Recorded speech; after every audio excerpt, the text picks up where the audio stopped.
as luck would have it, if you want to call it that, I got on the same bus this morning with the same driver from yesterday, but this time he spoke to me. He wanted to know where's my mask. He wasn't wearing one at the time, but that's another topic for another day. But anyways, he wanted to know where was my mask. And as time went on, I realized that it was a tactic. It's because he wanted to speak to me. That's why, sometimes people do that. They will start a conversation about something, but that's not the real reason why they want to talk to you.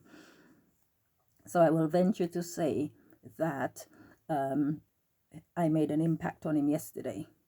So if you like, I got into his head. And he recognized me because I'm wearing my uniform. Now, not many people ask me, in fact, nobody's ever asked me, why do you wear the same clothes every day? It is my uniform.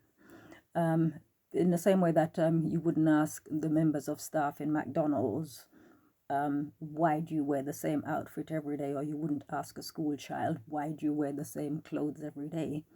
In the same way, I wear uniform. So, if you see me on the street, you'll recognize me instantly. So in the summer, I dress like this, and in the winter, I wear my hoodie. So anyways, I guess he recognized me from yesterday. So, being that I was ever so polite, and normally, people are not generally polite to people, as have been told to me in the past, I would hazard a guess that I made an impact on him. So he recognized me instantly, and I think he wanted to talk to me. So he brought up the subject of the mask. And as a test, I wanted to see if he was going to speak to anyone else who came on the bus not wearing a mask. And what do you know? Another woman came on there. She wasn't wearing a mask, and he said not a word to her. She just went and sat down. So, cutting to the chase, there was a pensioner, a Jamaican lady, had difficulty sort of getting to her seat, but she made it there in the end. So when it was time for her to get off the bus, she was struggling. She had a shopping trolley. She was stuck. She was struggling. It was wedged in between the seat, and she wouldn't have been able to get it out.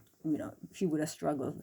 So, being that I was raised properly, we come from good stock. We were raised to be aware of people and their needs. I got up and I asked if she needed some help. So I managed to pull the trolley out from where it was stuck, and I took it off the bus for her, all in the presence of the bus driver. So we witnessed everything.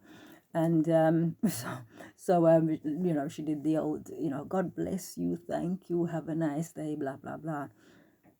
And then it was just me and the bus driver left to travel the 2 stops to where I needed to get off. So this is where it gets really amazing. So I got off the bus and I did my routine. Thank you very much. Have a nice day.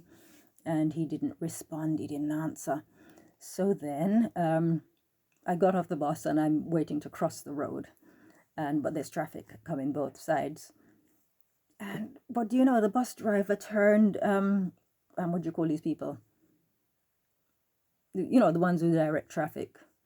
All right. Anyway, he's sitting in the bus, but he didn't. Although he didn't speak to me, he didn't acknowledge me when I said goodbye to him. Have a nice day.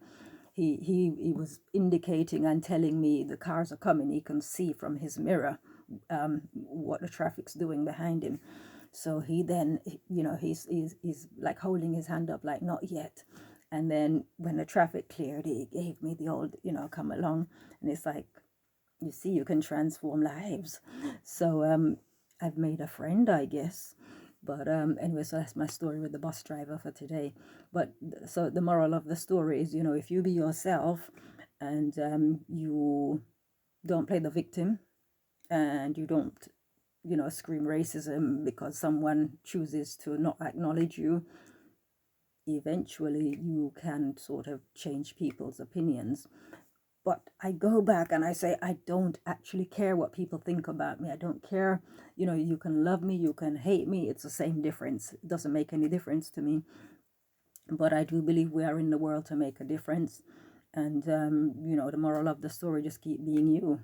And at the end of the day, you know, people will either love you or they will hate you. But if we, you know, we live in this world, we continuously complain about, oh, the world's such a terrible place, wanting other people to change it for us. Well, you know, you be the difference. If you be the difference, you can sort of change someone else's opinion. You can change someone else's life just by being yourself. So, you know, I am continuously being myself, and there you go. That's an example of how you can make a difference.